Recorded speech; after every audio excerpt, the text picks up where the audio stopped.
so many wonderful friends, conservatives, and fellow citizens in this room and all across our country, I stand before you today to declare that the incredible journey we begun together, we went through a journey like nobody else. There's never been a journey like it. There's never been a journey so successful.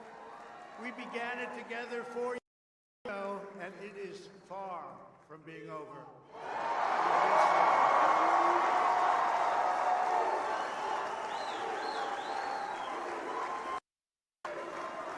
Our movement of proud, hard, and you know what this is? The hardest working people, hard-working American patriots, is just getting started. And in the end, we will win. We will win.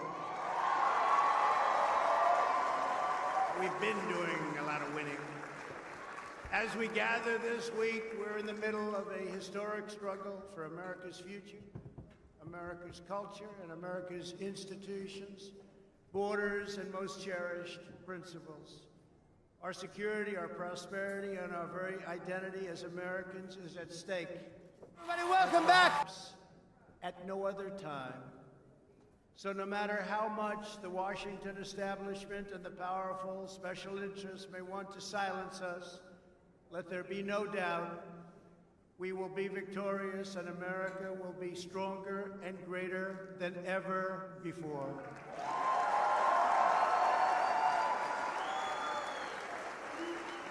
I want to thank my great friends, Matt and Mercedes Schlapp.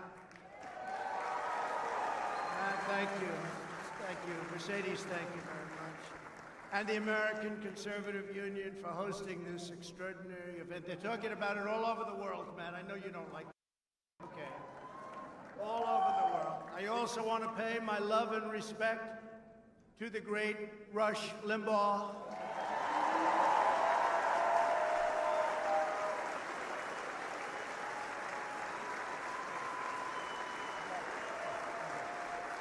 Who is watching closely and smiling down on us. He's watching and he's loving it, and he loves Catherine. Catherine, thank you for being here. So great. Thank you, Catherine. He loved you, Catherine. I will tell you that. So fantastic. Thank you, Catherine, very much. To each and every one of you here at CPAC, I am more grateful to you than you will ever know.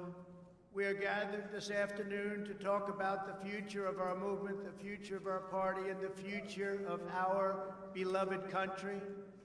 For the next 4 years, the brave Republicans in this room will be at the heart of the effort to oppose the radical Democrats, the fake news media, and their toxic cancel culture. Something new to our ears, cancel culture. And I want you to know that I'm going to continue to fight right by your side. We will do what we've done right from the beginning, which is to win. We're not starting new parties. You know, they kept saying, he's going to start a brand new party. We have the Republican Party. It's going to unite and be stronger than ever before. I am not starting a new party. That was fake news. Fake news, no. Wouldn't that be brilliant? Let's start a new party and let's divide our vote so that you can never win. No, we're not interested in that. No, we have tremendous, Mr. McLaughlin just gave me numbers that nobody's ever heard of before. More popular than anybody. That's all of us. It's all of us. Those are great numbers, and I want to thank you very much. Those are incredible numbers. I came here and he was giving me 95%, 97%, 92%. I said, they're great, and I want to thank everybody in this room and everybody all throughout the country, throughout the world, if you want to really know the truth. Thank you, guys. Thank you. We will be united and strong like never before. We will save and strengthen America, and we will fight the onslaught of radicalism, socialism, and indeed it all leads to communism once and for all. That's what it leads to.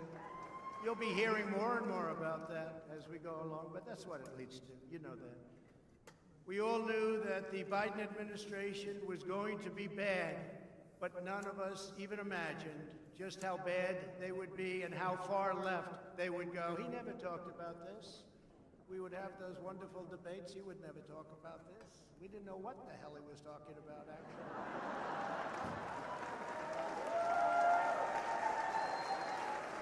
His campaign was all lies, talked about energy. I said, you know, this guy actually, he's okay with energy. He wasn't okay with energy. He wants to put you all out of business. He's not okay with energy. He wants windmills, the windmills that don't work when you need them. Joe Biden has had the most disastrous first month of any president in modern history. That's true. Already the Biden administration has proven that they are anti-jobs, anti-family, anti-borders, anti-energy, anti-women, and anti-science.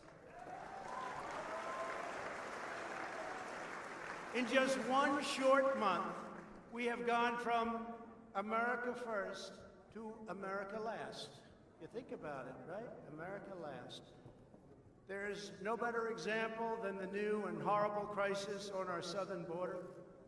We did such a good job. It was all worked. Nobody's ever seen anything like we did. Now he wants it all to go to hell. When I left office just 6 weeks ago, we had created the most secure border in U.S. history. We had built almost 500 miles of the Great Border Wall that helped us with these numbers, because once it's up, you know, they used to say a wall doesn't work. Well, you know what I've always said? Walls and wheels, those are two things that will never change. The wall has been amazing. It's been incredible. And little sections of it to complete, they don't want to complete it. They don't want to complete little sections in certain little areas. They don't want to complete, but it's had an impact that nobody would have even believed. It's amazing considering that the Democrats' #1 priority was to make sure that the wall would never, ever get built, would never, ever happen, would never get financed. We got it financed. We ended release, ended asylum fraud, and brought illegal crossings to historic lows. When illegal aliens trespass across our borders, they were promptly caught, detained, and sent back home. And these were some rough customers. I want to tell you, some rough customers were entering our country. It took the new administration only a few weeks to turn this unprecedented accomplishment into a self-inflicted humanitarian and national security disaster. By recklessly eliminating our border, security measures, controls, all of the things that we put into place, Joe Biden has triggered a massive flood of illegal immigration into our country, the likes of which we have never seen before. They're coming up by the tens of thousands. They're all coming to take advantage of the things that he said that's luring everybody to come to America. And we're one country. We can't afford the problems of the world as much as we'd love to. We'd love to help, but we can't do that. So they're all coming because of promises and foolish words. Perhaps worst of all, Joe Biden's decision to cancel border security has single-handedly launched a youth migrant crisis that is enriching child smugglers, vicious criminal cartels, and some of the most evil people on the planet. You see it every day. Just turn on the news. You'll see it every day. Under my administration, we stopped the child smugglers. We dismantled the criminal cartels.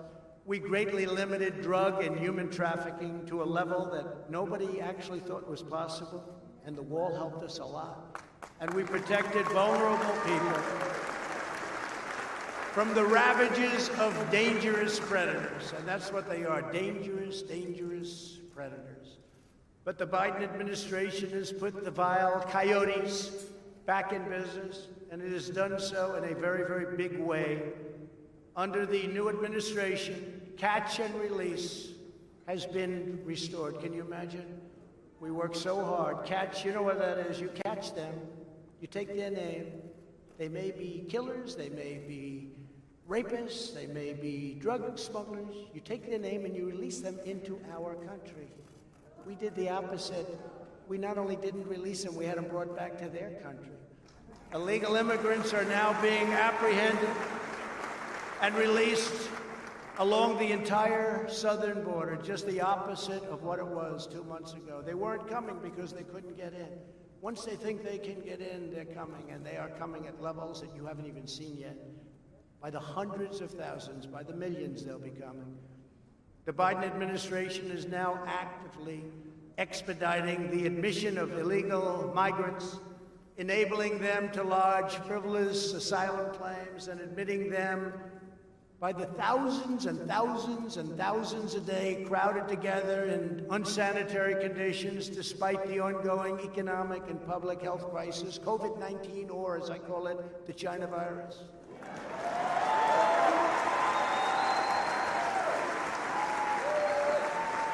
There's no masks. There's no double masks. That was a new one that came out 2 weeks ago. First, Fauci said, you don't need masks, no good, no. Then all of a sudden he wanted, now he wants double masks. No social distancing, no nothing. They're together, and it's sad, actually, and it's sad for them, and it's sad for our country. What the Biden administration is doing to push young migrants into the hands of human traffickers and coyotes is dangerous, immoral, and indefensible.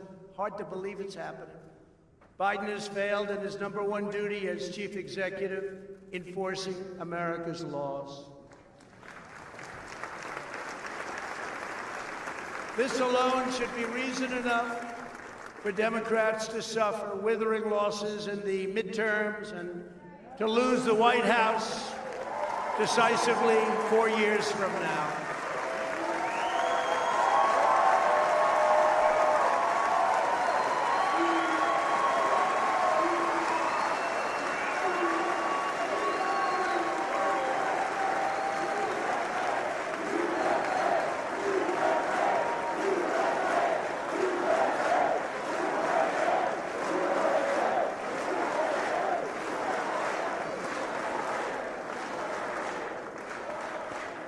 Actually, as you know, they just lost the White House, but it's one of those things.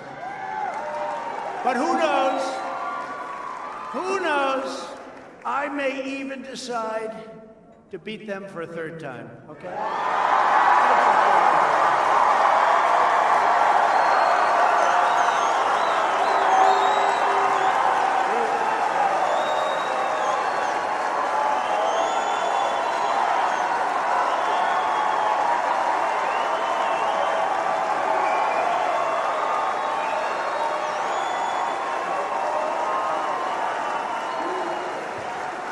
Joe Biden defunded the border wall and stopped all future construction, even on small open sections that just needed to be finished up. Routine little work, it's already been bought.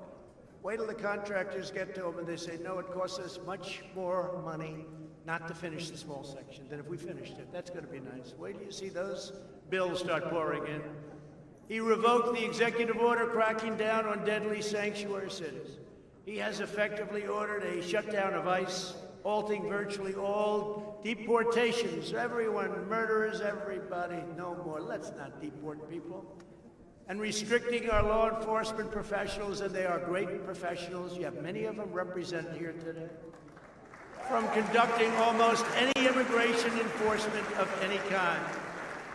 The Biden policy of releasing criminals into the U.S. interior is making America into a sanctuary nation where criminals, illegal immigrants, including gang members and sex offenders, are set free into American communities. They have no idea. And remember, with the caravans, these countries, not only the three of them, but many, many countries all over the world, they're not giving us their best and their finest because they're intelligent. They're not giving us their best and their finest. Remember I said that. I said that a long time ago when I made the first remarks when I came down the escalator with our great future First Lady, who says hello, who loves you as much as I love you. But I said that a long time ago, and we turned out to be 100% correct. Biden's radical immigration policies aren't just illegal. They're immoral, they're heartless, and they are a betrayal of our nation's core values. It's a terrible thing that's happened. The Republican Party must hold Joe Biden and the Democrats. They ripped up the diplomatic agreements we negotiated with Honduras, Guatemala, and El Salvador to shut down illegal immigration. You know, they got a fortune. They got paid $500 million a year. When I came into office, those countries were refusing to take back illegal alien gang members, including MS-13, the most vicious, probably of them all. No matter where you go in the world, MS-13, they do things that even the worst don't think about. So I asked, how much do we pay these countries? How much do we pay them?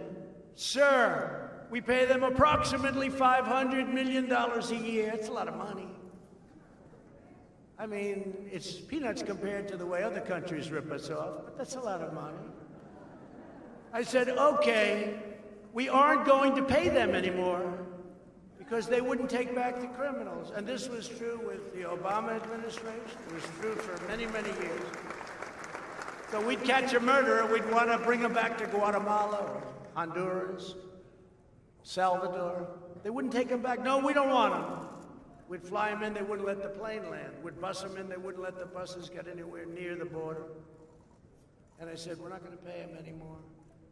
So after I said that, and I stopped payment, you know, like a term that we use in the world of business, let's stop payment. So we stopped payment.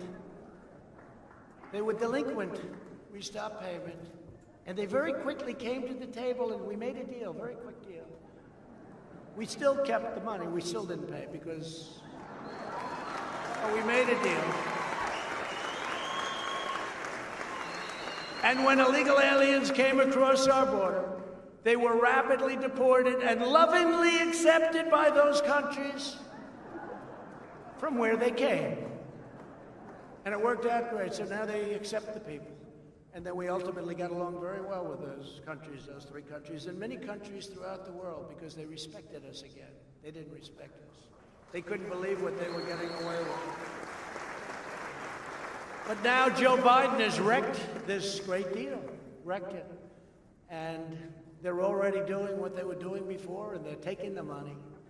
And that's just a small portion of what's going on. To top it all off, the Biden people are pushing a bill that would grant mass amnesty for millions of illegal aliens while massively expanding chain migration. That's where you come in and everybody comes in, your grandmother, your father, your mother, your brother, your cousins. They come in so easily, so crazy, so crazy. It even requires that the U.S. government provide illegal border crossers with taxable funded lawyers. Anybody need a good lawyer? You can't have one. They get the lawyers. They get lawyers. They're probably very good, too. The Democrat immigration bill is a globalist corporate. You take a look at the corporatists. Big tech attack on hardworking citizens of every race, religion, color, and creed. And Republicans must ensure that it never is allowed to become federal law, which is what they want to do. We must stand tall in the party. We have to do this. We have to stand tall as the for law-abiding Americans and others when they're in our country. Border security is just one of the many issues on which the new administration has already betrayed the American people. He didn't talk about this stuff. I debated him. He wasn't talking about this. He wasn't. What he signed with those executive orders, they weren't things that were discussed. We didn't know all about him and the press because they're fake news. They're the biggest fakers there are. But the press refused to ask the questions. And when I asked the questions on television, on the debate, Chris Wallace in this case and others refused to let him answer. They refused to let him answer the questions. Maybe we could have found something, or if the media did its job, which they don't. Their callous indifference to working families is equally clear when it comes to the critical matter of getting America's children back to school. And they must get back and get back right now. Right now. Crazy.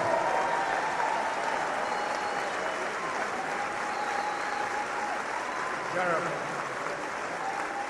Terrible.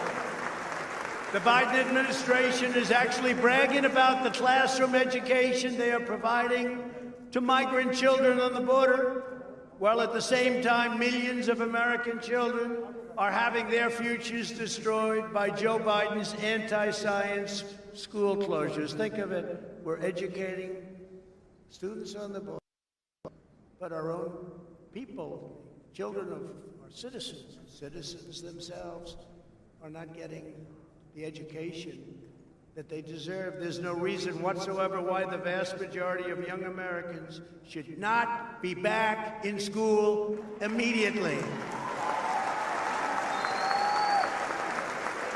The only reason that most parents do not have that choice is because Joe Biden sold out America's children to the teachers' unions.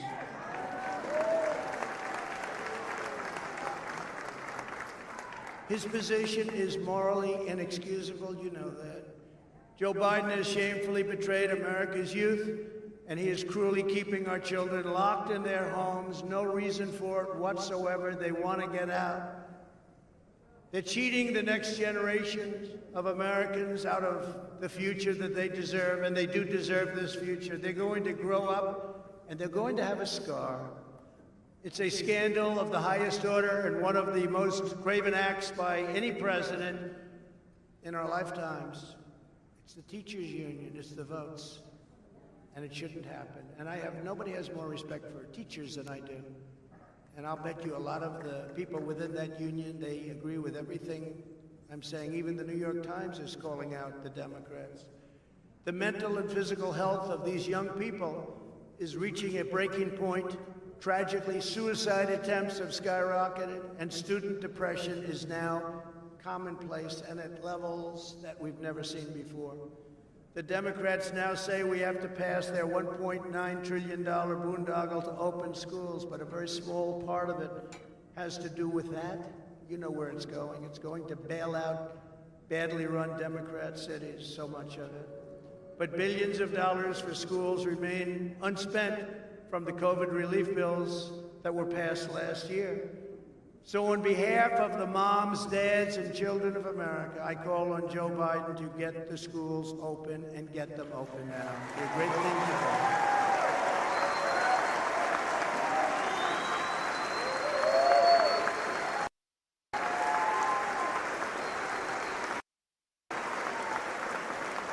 When I left office, and we're very proud of this, because this was something that they said could not be done.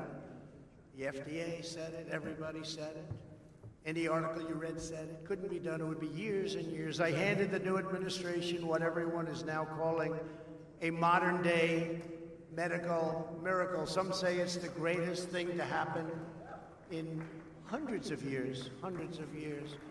2 vaccines produced in record time. Others on the way, including the Johnson & Johnson vaccine that was approved just yesterday.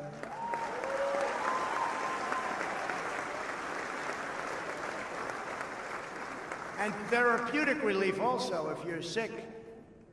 We have things now that are incredible, what has taken place over the last year under our administration. It would have taken any other president at least 5 years, and we got it done in 9 months. Everyone says 5 years.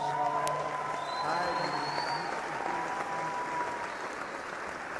Can you imagine if you had to go through what all of the countries of the world who are now getting the vaccine or soon will be getting it from various companies, but can you imagine if all of those countries had to go through what they've been going through over the last year? You'd lose hundreds of millions of people.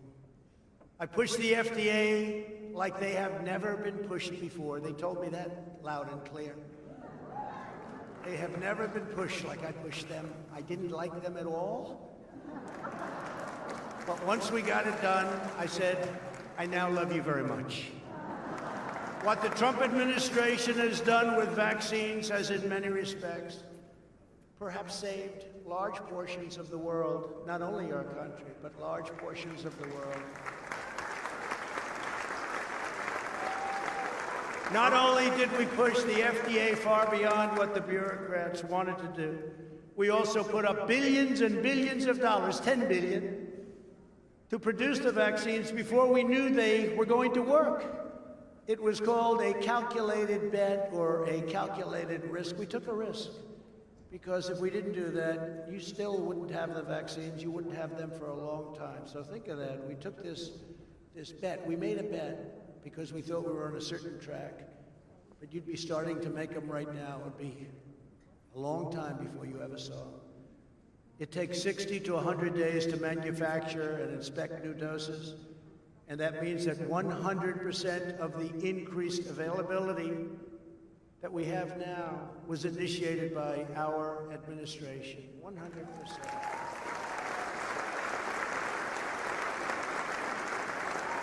In fact, the director of National Institutes of Health, Francis Collins, he's Fauci's boss, actually. I think he's a Democrat, too, by the way, recently said that our Operation Warp Speed was absolutely breathtaking and that the Trump administration deserves full credit, which we did.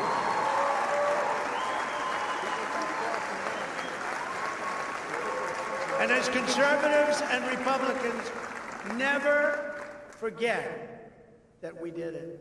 Never let them take the credit because they don't deserve the credit. They just followed now, they're following our plan, but this has been something that they call it an absolute miracle. Joe Biden is only implementing the plan that we put in place, and if we had an honest media, which we don't, they would say it loud and clear. By the time I left that magnificent house at 1600 Pennsylvania Avenue, almost 20 million Americans had already been vaccinated. 1.5 million doses were administered on my final day alone. 1.5 million in a day. Yet Biden said just a few days ago that when he got here, meaning the White House, there was no vaccine. He said, there's no vaccine? Oh, good. Say it again, Joe. Now, I don't think he said that, frankly, in a malicious way. I really don't. I actually believe he said that because he didn't really know what the hell was happening.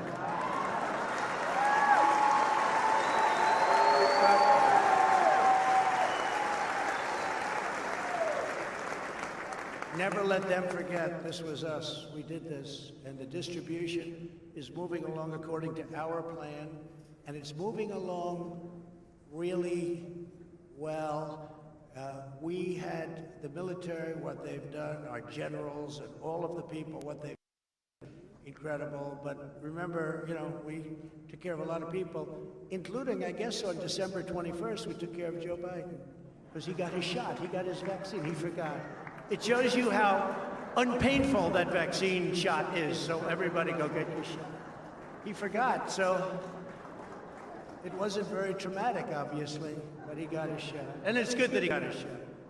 Last year, I predicted to you that the extremism, corruption, and incompetence of the Biden administration would be literally unprecedented in American history. Unfortunately, he has proven me 100% right. Already, as president, Biden has urged Congress legislation shredding your Second Amendment. Your Second Amendment is in far bigger trouble than you know. And for 4 years, I fought like hell to save your Second Amendment, and we saved it 100%. We saved it. He signed an order to conduct politically correct, far-left indoctrination trainings in every department of the federal government, including the U.S. military, after I had terminated these horrible things that were being preached to our military. And he wants it to go forward. It's insane. Within his first few hours, Biden eliminated our national security travel bans on nations plagued by terrorism. His first priority was to open our borders to unvetted travelers from Libya, Yemen, Syria, Somalia, the countries where strict vetting cannot occur, countries that have tremendous problems, countries with tremendous terrorism problems. We did a travel ban. It was a real achievement. We told those countries, sorry, straighten out your act. We don't want people coming in where they had an ideology or a problem. We just couldn't have it. And it was incredible. How it worked was incredible. And he terminated it. We had to get it approved. It went all the way up to the Supreme Court of the United States. We got it approved, and he terminates it. In addition, he's already increased refugee admissions by nearly 10 times, but in effect, it'll soon be hundreds of times as millions of people flow up through our soon-to-be-open borders. And by the way, the Border Patrol and ICE, these are some of the great heroes of our country. These are incredible people. I got to know them very well. Your family still cannot go out to eat at local restaurants, but Joe Biden is bringing in thousands upon thousands of refugees from all over the world, people that nobody knows anything about. We don't have crime records. We don't have health records. What are they bringing in with them? When I left office, we had virtually ended the endless wars. These endless wars, they go on forever. They go on forever. I would go to Dover and I would see caskets, coffins coming in. I'd see the parents and wives and husbands. I would see the kids. Endless wars, 19 years in Afghanistan. We have it down to almost nothing left, and I hear they might want to go back in. Iraq. Remember I used to say, don't go in, but if you're going to go in, keep the oil. We didn't keep the oil. We had made historic peace deals in the Middle East like nobody thought were even possible. With not a drop of bloodshed.